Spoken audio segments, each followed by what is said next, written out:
آشا به معنای راستی، پاکی و درستی است.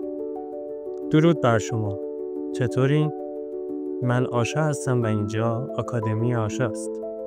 دوستان عزیز، من در مسیر رشد و کمال با تمام توان همراه شما و پشتیبان شما دوستان گرامی‌مایه هستم و خواهم بود. لطفاً شما هم هوای من رو داشته باشید و به هم انرژی بدید.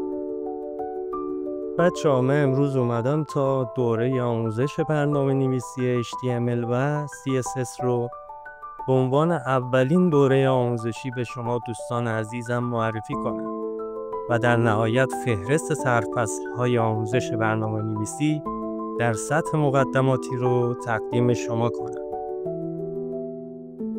به عنوان اولین نکته در معرفی نامه این دوره باید خدمتتون عرض کنم که این آموزش بر پایه نرم افزار دریم ویور انجام میشه. شاید بپرسین چرا نرم افزار دریم ویور؟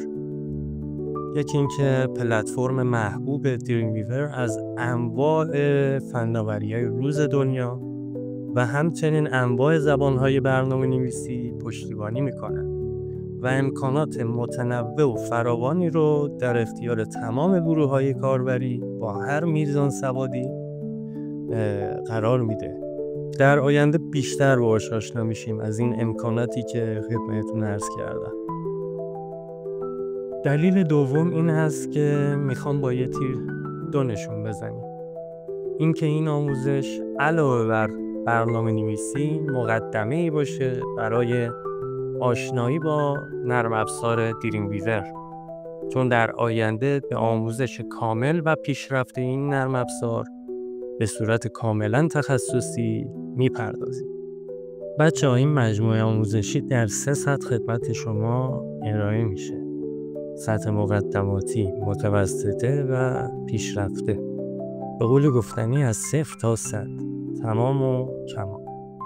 شما با این آموزش دیگه نیازی به پیش نیاز خاصی نخواهید داشت، چون حتی کسایی که هیچ پیشینه‌ای در این باره ندارن، هیچ شناختی ندارن، با تماشا و پیگیری آموزش‌ها و همچنین تکرار و تمرین به سرمنزل مقصود خودشون میرسن. در اسلاید بعدی فهرستی از تمام مطالب سطح مقدماتی، تاکید میکنم سطح مقدماتی آموزش برنامه‌نویسی HTML و CSS رو در اختیار شما قرار میدم. بچه‌ها استوب کنید که راحت‌تر بتونیم مطالب رو یکی یکی مرور کنید.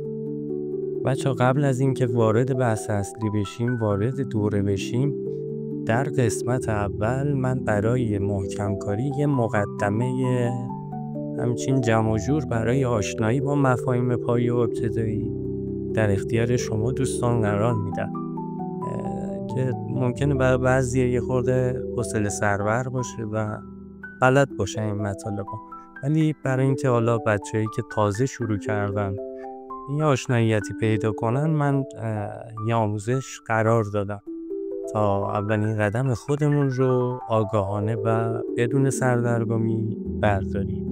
پس بریم که رفتیم.